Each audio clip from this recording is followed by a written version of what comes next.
Very nice. We got a few more problems to go. Now, what we're going to review here is complex fractions. Okay?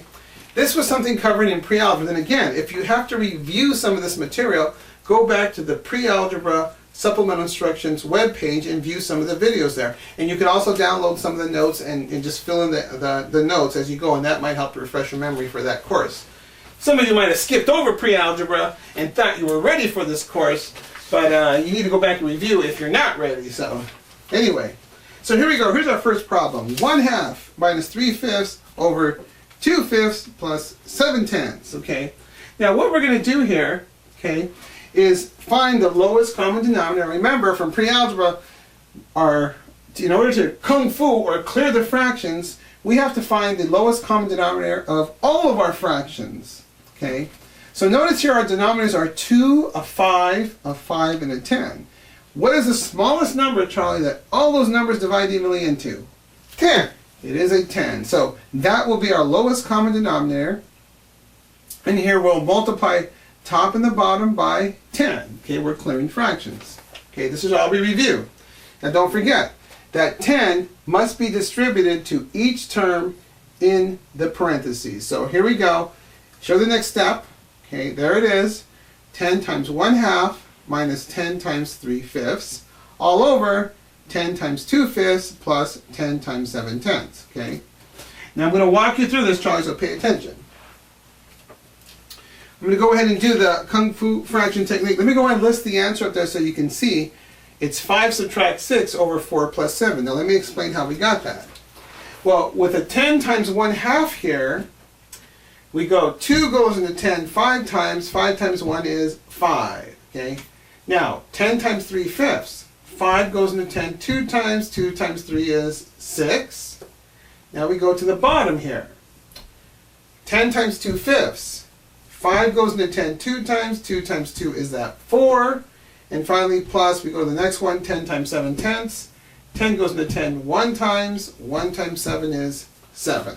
So that's how we got that fraction up there. Now remember, we're going through this rather quickly because this was all covered in pre-algebra. So go back and refresh your memory. Now, basic arithmetic here now. Charlie, what's 5 subtract 6? -1. -1. And 4 plus 7 is 11. Okay. So our answer is -1 over 11. Or we can write this as -1 over 11. Okay. Either answer is acceptable. And we'll go ahead and box our answer. So we've got one more problem for our fraction review. Here it is. It's basically along the same lines. Okay. 5/3 plus 1/6 over 4/5 minus 4/15. There it is. Now, remember, Charlie, we want to clear the fractions by using the lowest common denominator. Okay. And what is this, Charlie? Notice our denominators up there. 3, 6, 5, and a 15. They're all different here. What is the smallest number that all those denominators divide evenly into? 30? Okay, it is 30. Very nice. That's a tricky problem there. It is 30. Okay? Got to better think about it. Now, remember, what do we do with the 30, Charlie? Multiply top and bottom. Multiply top and the bottom of our complex fraction with a 30. There it is. Okay? Now we have to use what property? Distributive.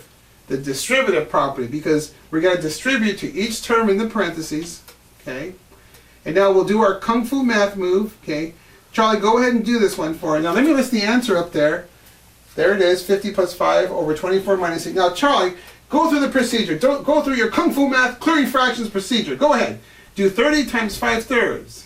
3 goes into 30 10 times. 10 times 5 is 50. Very nice, Charlie. Okay, now, next one. 30 times 1/6. 6 goes into 35 times 5 times 1 is 5. Very good. Okay, now we'll come to the bottom. Do 30 times 4/5. 5 goes into 36 times 6 times 4 is 24. Very nice, Charlie. Now you got one more. Bring us home. 15 goes into 32 times 2 times 4 is 8. Very nice. So there it is. The fractions are gone.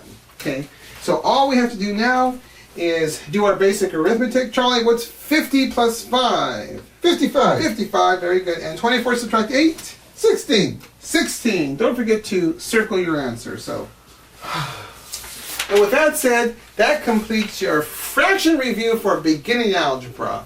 Anyway, that's all I got to say for now, and it's time to get into the course material for beginning algebra. So you all have a great semester.